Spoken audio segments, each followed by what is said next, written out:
सुप्रभात। मैं मुस्कान तिवारी आपकी न्यूज एंकर लावारा मीडिया से हाजिर हूँ देश विदेश की ताज़ा खबरों के साथ। तो आइए हम गौर करते हैं 17 जून 2020 की ताज़ा सुर्खियों पर। अब आर्थिक पहिया घुमाने पर पीएम मोदी का जोर, यातायात को सुगम बनाने की दी सलाह। कुछ राज्यों में कोरोना की तेज रफ्तार से देश को सतर्क करते हुए प्रधानमंत्री नरेंद्र मोदी ने अब राज्यों को आर्थिक गतिविधियों को धार देने के लिए उत्साहित किया है। 1 दर्जन राज्यों के मुख्यमंत्रियों के साथ संवाद में पीएम मोदी ने स्पष्ट किया है कि पूरी सतर्कता और मापदंड के साथ यह कोशिश होनी चाहिए कि आर्थिक गतिविधियों के विशेष क्षेत्रों में 24 घंटे काम हो, यातायात सुगम हो और आत्मनिर्भर भारत उसी तरह काम करे जैसे कोरोना महामारी के खिलाफ जंग लड़ी। इसी के साथ हम आगे बढ़ते हैं। IIT ISM की नैनो टेक्नोलॉजी कोरोना रोधी कवच पर काम करेगी केंद्र सरकार, पीएम मोदी ने सराहा। IIT ISM के वैज्ञानिकों ने कोरोना संक्रमण से बचाव को पॉलीमरिक सुपर हाइड्रोफोबिक कोटिंग बनाई है। इस कोरोना रोधी कवच की जादुई कोटिंग से आपके कपड़ों के संपर्क में आते ही वायरस, जीवाणु और कवक जैसे खतरनाक सूक्ष्मजीव नष्ट हो जाएंगे। नैनो टेक्नोलॉजी पर आधारित IIT IMS की तकनीक कोरोना समेत भविष्य के तमाम वायरसों का खात्मा करेगी।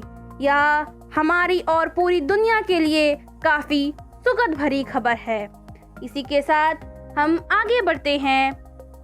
पीएम मोदी बोले, कोरोना संकट के बीच अर्थव्यवस्था की पटरी पर लौटने के दिखने लगे संकेत।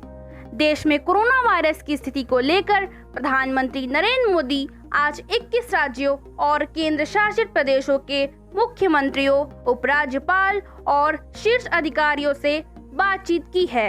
इस बैठक में पंजाब, केरल, गोवा, उत्तराखंड, झारखंड, पूर्वोत्तर राज्यों समेत कुछ केंद्र शासित प्रदेश शामिल रहेंगे। इसी के साथ बता दें कि यह बातचीत 2 दौर में होगी, जो कि आज के बाद अब पीएम मोदी एक बार फिर कल मुख्यमंत्रियों के साथ बात करेंगे। LAC पर हिंसक झड़प, रक्षा मंत्री के आवास पर बैठक खत्म, दिन में दूसरी मीटिंग। भारत और चीनी सैनिकों के बीच वास्तविक नियंत्रण रेखा LAC पर हिंसक झड़प को लेकर विदेश मंत्रालय ने कहा कि 15 जून की देर शाम और रात को चीन की ओर से यथास्थिति बदलने के प्रयास के परिणाम स्वरूप ऐसा होगा। इसमें दोनों पक्षों को नुकसान हुआ है, जिससे बचा जा सकता था। बता दें कि गलवान घाटी में पीछे हटने की प्रक्रिया के दौरान दोनों देशों के सैनिकों के बीच हिंसक झड़प हुई। झड़प में भारतीय सेना के एक कमांडिंग ऑफिसर समेत 2 भारतीय सैन्यकर्मी शहीद हो गए।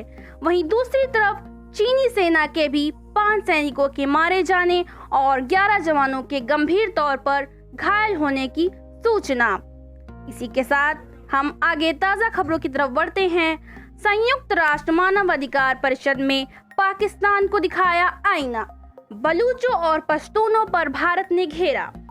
हाल के दिनों में जिस तरह से पाकिस्तान ने भारत में मानव अधिकार की स्थिति पर बात करने लगा है, उसे देखते हुए अब पड़ोसी देश में मानव अधिकार की स्थिति का अंतर्राष्ट्रीय मंचों पर ज्यादा जोरदार तरीके से खुलासा किया जाएगा। इस बात के संकेत भारत ने जेनेवा में मानव अधिकार परिषद की सोमवार से शुरू हुई बैठक के पहले दिन ही दे दी।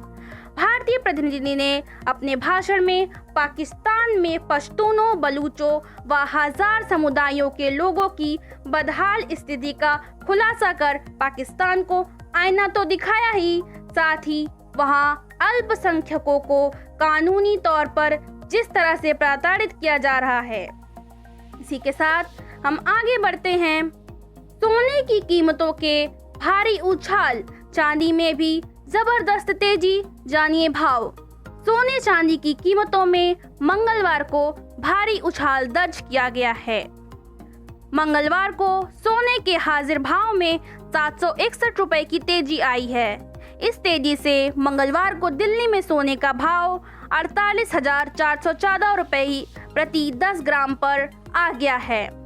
इसी के साथ चांदी की बात करें तो चांदी ने मंगलवार को 1308 रुपए का उछाल आया है। इस तेजी से 1 किलो चांदी की कीमत 49,204 रुपए हो गई है।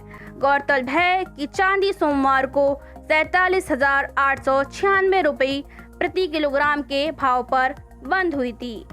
इसी के साथ मैं मुस्कान तिवारी, आपकी न्यूज़ एंकर। मैं कल फिर मिलूंगी देश विदेश की ताज़ा खबरों के साथ। तब तक आप घरों में सुरक्षित रहें और ज़रूरत पड़ने पर ही बाहर निकलें। आपका दिन शुभ हो। धन्यवाद।